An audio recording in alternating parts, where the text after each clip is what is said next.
Salam dan bahagia, Bapak Ibu guru hebat. Saya Tulus Pandapotan Siahaan, calon guru penggerak Angkatan 11, Kota Singkawang.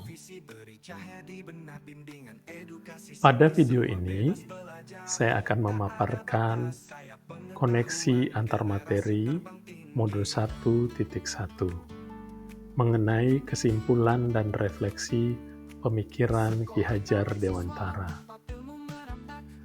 Setelah mempelajari modul 1.1,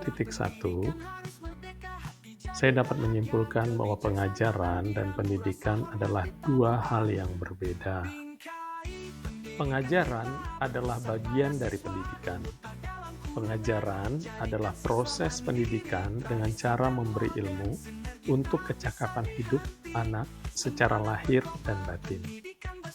Sedangkan pendidikan bertujuan untuk menuntun segala kodrat yang ada pada anak-anak, agar mereka dapat mencapai keselamatan dan kebahagiaan yang setinggi-tingginya sebagai manusia dan sebagai anggota masyarakat.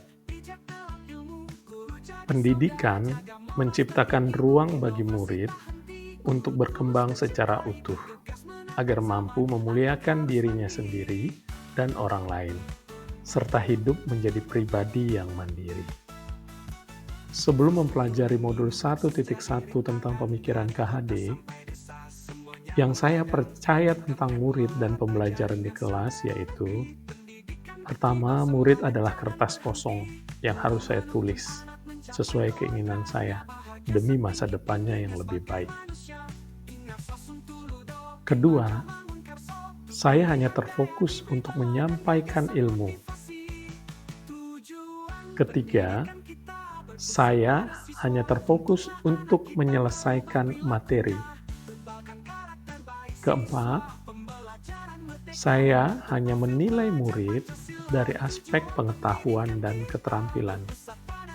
Selanjutnya, pembelajaran berpusat pada guru. Murid hanya sebagai objek pembelajaran. Dan pembelajaran dianggap berhasil jika nilai seluruh siswa di atas KKM. Selain itu, saya berpikir bahwa kebutuhan belajar murid adalah sama. Setelah mempelajari modul 1.1 tentang pemikiran Ki Hajar Dewantara,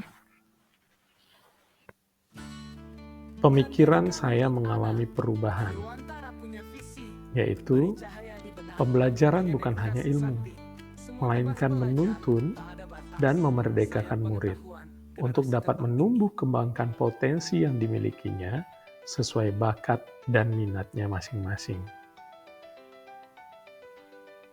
Sebagai guru, saya harus tulus dan ikhlas serta sabar dalam mengajar serta mendidik murid. Selanjutnya, pemikiran saya yang berubah adalah mengenai pembelajaran harus berpusat dan berpihak pada murid. Murid harus diperlakukan sebagai subjek pembelajaran. Murid diberikan kebebasan berekspresi, mengemukakan pendapat, berkreasi, dan menentukan cara belajarnya sendiri. Sebagai seorang guru, saya harus melakukan pembelajaran menyeluruh, meliputi aspek pengetahuan, keterampilan, sikap, spiritual, sosial, dan budaya. Setelah mempelajari modul 1.1, strategi yang akan saya terapkan di kelas adalah mengenali dan memahami karakteristik murid, serta memberikan pengajaran yang sesuai kebutuhan dan gaya belajarnya. 2. Menerapkan metode pengajaran yang kreatif, inovatif, serta interaktif dengan memanfaatkan teknologi pembelajaran. 3. Merancang dan menerapkan strategi pembelajaran yang sesuai dengan kodrat alam dan kodrat zaman. 4. Melakukan refleksi terhadap proses pembelajaran yang telah dilaksanakan. yaitu mengamati kelebihan dan kekurangan selama proses pembelajaran. Dan yang kelima adalah memperbaiki praktik pembelajaran yang mengutamakan kebutuhan murid agar terwujud pendidikan yang berorientasi pada murid. Demikianlah video pemaparan saya mengenai koneksi antar materi modul 1.1. Sekian dan terima kasih.